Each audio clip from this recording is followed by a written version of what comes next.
પાક સહાય પેકેજને લઈને રાજ્ય સરકાર પર કોંગ્રેસના પ્રહાર। સહાય મેળવવા માટે અરજી કરવાની છે તે પોર્ટલ ખુલતું જ નથી।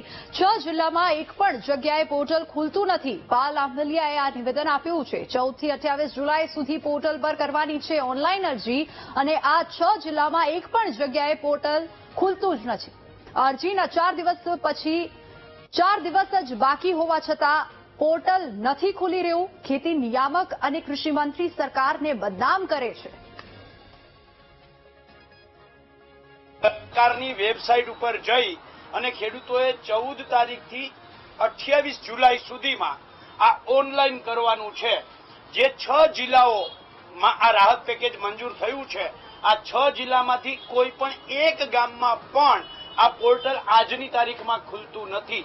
આજે 24 જુલાઈ થઈ છે, 4 દિવસ બાકી વધ્યા છે, ત્યારે સવાલ એ છે કે સરકારે 14 તારીખે જો જાહેરાત કરી હોય 14 તારીખથી ચાલુ થવાની તો એકાદ કલાક આગળ પાછળ હોય, પણ આજે 24 તારીખ એટલે 11 દિવસ વીતવા છતાં પોર્ટલ નથી ચાલતું। બહુ સ્પષ્ટ છે, સરકારને બદનામ કરવા માટે આ કૃષિ મંત્રી અને રાજ્યના ખેતી નિયામક ષડયંત્ર કરે છે, એ સાબિત થાય છે। નંબર 2, જે ખેડૂતોની ખેત પેદાશો જેમાં કપાસ એ સૌથી મજબૂત પાક છે।